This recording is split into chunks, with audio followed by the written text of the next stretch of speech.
idea of discipline, just understand, discipline involves teaching and discipline involves correction. Making sure that somebody understands what is being done, and it's out of love that discipline is enacted. But making sure that someone understands. Sometimes those why questions are the hardest to deal with, because it involves sitting down and it involves having a discussion about those. But when you think about purity for a moment, let's look at this. What are some areas? If we're going to talk about keeping our family pure, if we're going to talk about keeping our family pure in their life and throughout generations, what are some areas of discipline that we need to think about? Well, I want to give you two scriptures at least this morning. The first one is in Proverbs chapter 4. So if you want to turn back to Proverbs chapter 4 just for a minute, I want to share just this verse with you. I think that you know this. You've heard this before, I'm sure. But I think it's a powerful passage. And we're going to flip over to the book of Philippians in a moment. But Proverbs chapter 4 and verse 23 says, "Keep your heart with all diligence, for from it flow the springs of life."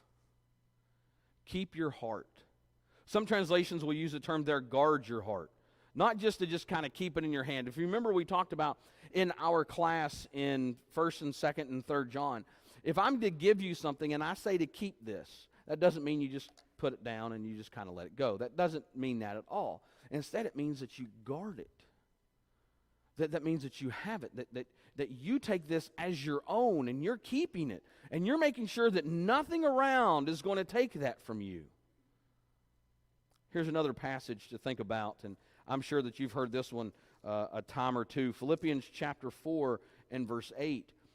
Paul says, "Finally, my brothers, whatever is true, whatever is honorable, whatever is just, whatever is pure, whatever is lovely, whatever is commendable, if there is any excellence, if there's anything worthy of praise, think about these things." So let's ask a question right now, and you give an honest answer in your own mind. Are you guarding your heart? You know, last week when this pulpit wasn't up there, and there was a big rug here, and there's a bunch of cardboard boxes, and I kept taking cardboard boxes from down there, talking about it, and putting them up here. You know what some of those involved? Guarding your heart. Solomon says in the book of Proverbs, the heart's the seat of our emotions. It means guarding that. What barriers do we have in our life to make sure that we're guarding our heart? Do you have a security system in your house? If you do, you're guarding your house. Do you have a fence around your house? You're guarding your house. Do you have a guard dog? Or you don't have to have a guard dog. Do you have a guard dog or a dog that just barks? Maybe you have a guard cat. I don't know. You have an animal. And you're guarding your house. It's Alabama. You've probably got guns. You may have those to guard your house. And we guard all this stuff. And why do we guard that? Because it's my stuff. It may not mean a lot to somebody else, but it's my stuff. Are you guarding your heart in the same way? Or do we just kind of let things happen? We just kind of let things go. Because to be able to keep our families pure, this is where it has to start. Remember the see no evil, the hear no evil, and the speak no evil monkeys? Well, I found a modern day example, just a little Kermit the Frog. But I think it provides something to us when we talk about guarding our hearts. What do you watch? When you think about the shows that you watch on TV, or the things you watch on YouTube, or the things you watch on your phone, or your computer, your tablet, whatever, what do you watch? And is what you're watching guarding your heart? Now, we watch some probably pretty unique things, and we share shows back and forth, and we'll talk to each other about shows. But are those just becoming a little bit of just inching into our life, something that should not be there? I will always go back to the example of Leave It to Beaver got censored in the late 1950s for showing a bathroom. Not too many people will ever believe that till you do the research. But then you think about silly things, right? You think about things like in the cartoons, on the Flintstones, or on the Jetsons, that Fred and Wilma and the Flintstones slept in separate beds. And you think to yourself, I never noticed that. Yeah, they slept in separate beds. Do you know why? Because you could not show a couple in bed together when the Flintstones were made. Now, have you seen anything different than that on any TV show lately? May not be a good time to answer that question, but still. Have you seen anything that's a little bit different? Have you seen anything on, and I don't hesitate to say this, have you seen anything on kids shows that are a little bit different? Just a few years ago, I was flipping through the, we don't have cable, we have Netflix, and this show came up, and I said, "What's this?" And they said, "Oh, that's one of the famous kid shows." I said, "Okay, so let's kick it on and watch it." Yeah, we had nothing better to do. So I'm watching it, and I see two characters of the same gender on the show kiss, and it's acceptable. It's a cartoon. And you think, well, that's not that bad. What's a kid see? What's a kid take in there? And you think, well, Chris, that doesn't really make a difference. Does it make a difference? Do you think that New York City has good morals? No offense to anybody who has relatives living in New York City. New York City began 14 years ago, and they published a book called Heather Has Two Mommies, and I Have Two Daddies. And it wasn't about step families. You think that's had an effect? Have you ever noticed that the more that the Bible's removed from society, society goes in another direction? So the question is, what do we watch? What do we take into our minds? What do we see? Because remember what Jesus says, and he says it particularly about lust. If your right eye causes you to sin, do what? Pluck it out. He doesn't say, if your right eye causes you to sin, just squint a little bit. The fact of the matter is, somebody always says he's not being literal. I'll be honest, I think to an extent he is. Because he is saying, if that's a big enough problem to keep you out of heaven, then you need to do something about it. You need to do something about it. So the time is, what do you watch? Or the next one is this, what do you listen to? What do you listen to? What goes into your mind? Once again, we're talking what goes into our mind. Because what goes into our mind will go into our heart. Not our physical heart, but our mind heart. It goes into our mind. So what are we listening to a lot? You know, and we could go back, and somebody's going to say, well, modern day music you shouldn't listen to. I can name some stuff in the 40s, 50s, and 60s you probably shouldn't have listened to. But what are we listening to? What's coming into our minds? And does it have an effect on the way that we live? Well, what about this one? Remember, see no evil, hear no evil, and speak no evil. What do we say? I would challenge you to find this scripture. You can find it today. You can probably find it on your phones in just a few minutes. But at least find it so you'll remember it. Jesus says, and I'm going to paraphrase it to give you a little bit more of a challenge, that what goes in is what comes out. What goes into your mind is what's going to come out. So what are you taking in all the time? What do you see? What do you listen to? What do you say? What are all those things that's coming into your mind? And because it's going to come out. We may use this term sometimes. We may go, you know what? It slipped. There's probably a slip scenario. But at the same time, it's going to come out. So what are those areas of purity that you need to work on based upon what you watch, what you listen to, and what you say? Now, I'm going to go ahead and tell you this. If you just said, that doesn't affect me, you just lied to yourself. Because it affects each and every one of us. Because remember, some things what we do is we say, you know, it's not that bad, and we kind of slip it under the rug just a little bit. Because what happens is we can become very numb. I mentioned the idea of leave it to Beaver, but what that does is that just kind of lessens our likelihood. I mean, do you remember back about 1982, 81, where they passed a law that you could not say certain curse words before, I think it was 10 o'clock at night on television? And what happened? Well, they made that law. Now, when you have to make a law to regulate that, I think it's pretty odd. But they made a law, they regulated that in our society, and they said you can't use certain words because you know why? Because kids may be up. Well, then guess what? then that word kind of slipped in just a little bit. That company got fined, but then somebody else slipped it in a little bit. And somebody else slipped it in just a little bit. And somebody slipped it in just a little bit. Then all of a sudden it made its way to a movie called The Secret of Nim that most kids saw. And when that rat or whatever it was said that one word, every kid looked at their parents and went, oh. I know what the parents said? Don't worry about it, it's okay. It's just one time. And look at where it's gone now. I'm not a conspiracy theorist. I'm a realist. You can see how that's changed in the process of 20 or 30 years. So you have to ask yourself the question, if we're going to do those things, well, what do we do? Well, here's where I believe it begins. Understand there's a purity of motive. What's your motive for being pure? Let's look at the long-term scenario for a minute. This is what I like to do with folks. I like to sit down, I like to write some numbers down.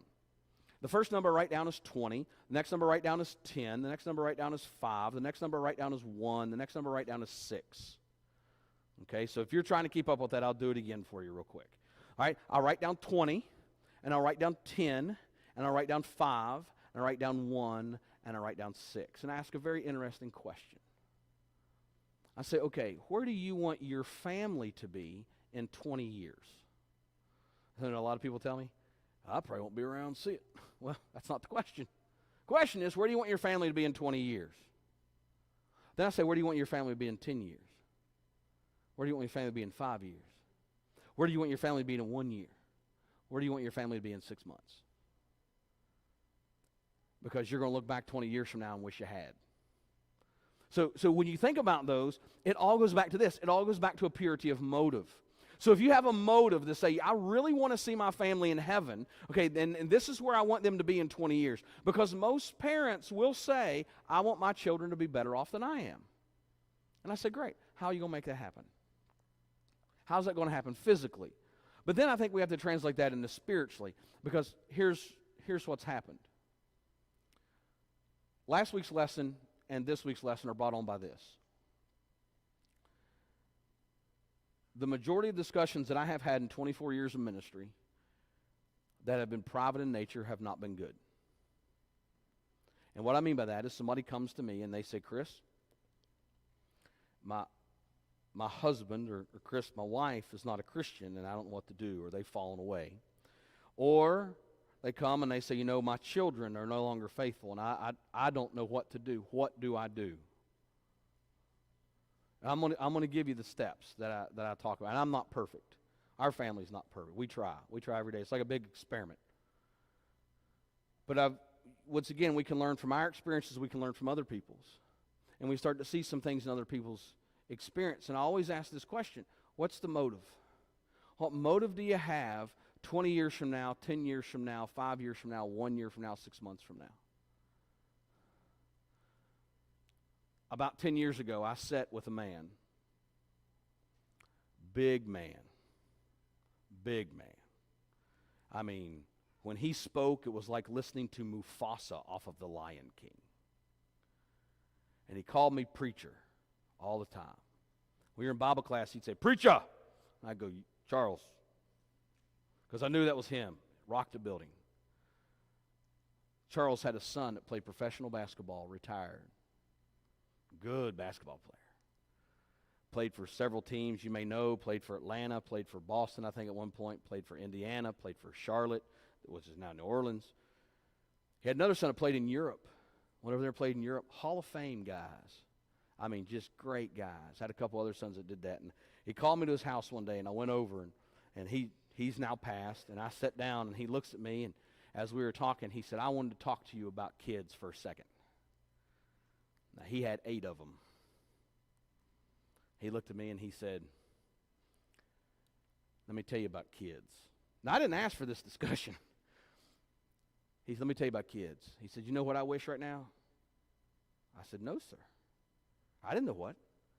He said, I wished all my kids were faithful. None of his kids went to church or still do. He said, they grew up in the church. They grew up doing this. They grew up doing this. They grew up doing that. We went to church when the doors were open. We were there. Everybody was there. He said, but can I tell you something? I could have done a whole lot better.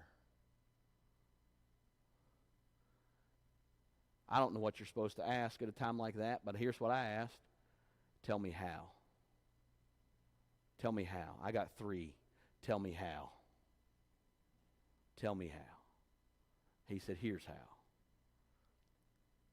The one regret he had his entire life was not the fact they never got to see all of his sons play sports.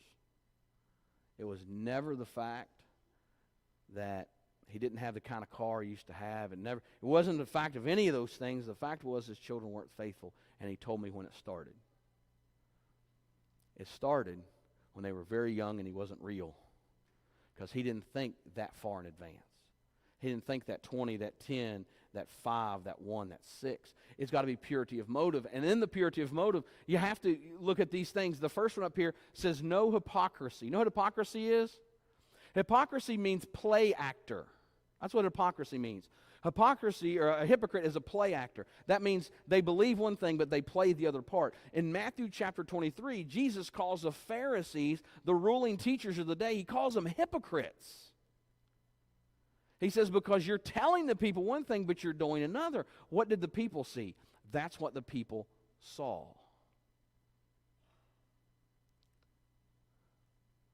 Do children see that within their own families? It's a question that has to be asked. And by the way, if you don't have children, this still has an effect. It still has an effect. If you don't have children in your home, this still has an effect on grandchildren and everything else. It has an effect. But understand, if there's no hypocrisy, you have to add an ingredient. If you take hypocrisy out, you've got to put something in. And what you've got to put in there is you've got to put that somebody has to be moved and motivated by love. Remember what Paul says? If I can do anything, and that's the way he uses that language, if he can heal diseases, if he can do all these things, but if he doesn't have love, if he doesn't have love, just think of this. When's the last time you told your family you love them? Not to fill the gap. But I mean, you told them you love them. And you said, I love you. I'm proud of you. You mean a lot to me. I want to help you. I love you. And not just when you hang up the phone because it's something to say, but it's something that's meaningful, that you can truly hear it. And you say, I love you. And you say, this is how I feel about you. Because look at what Paul says. If I can do all of these things, and if I don't have love, I'm nothing.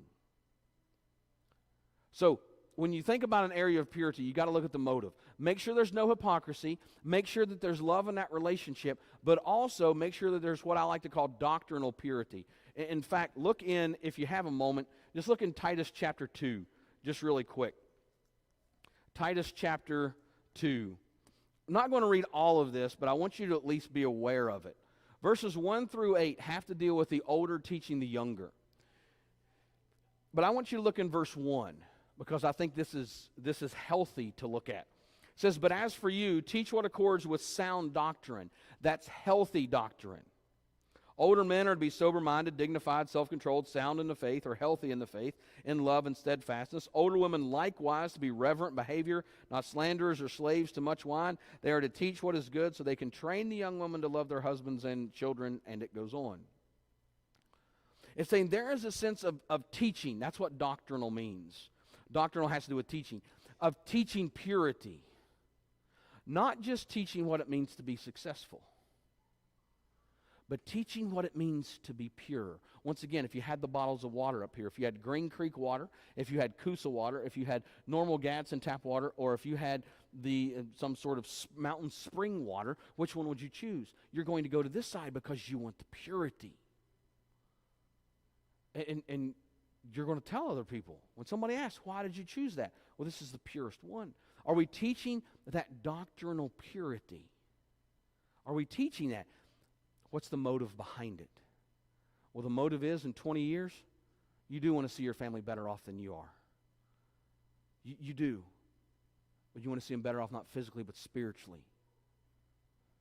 I'll never forget the person that sat in my office and cried, and cried, and cried, and cried, because they said, I've lost my kids, and they're never coming back.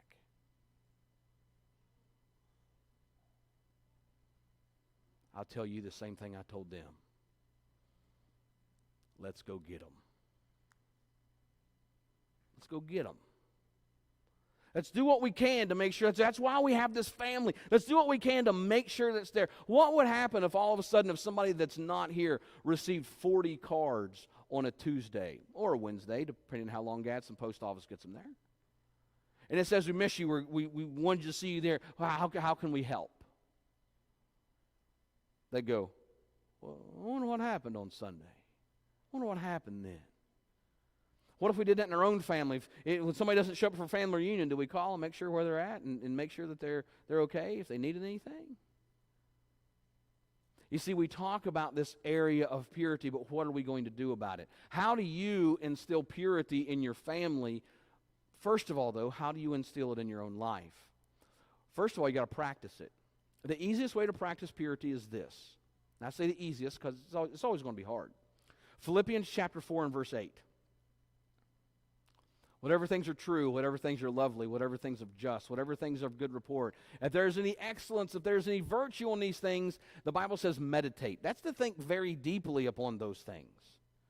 Because once again, what you put into your mind comes out in your actions. Do you practice purity? Do you practice living a pure life?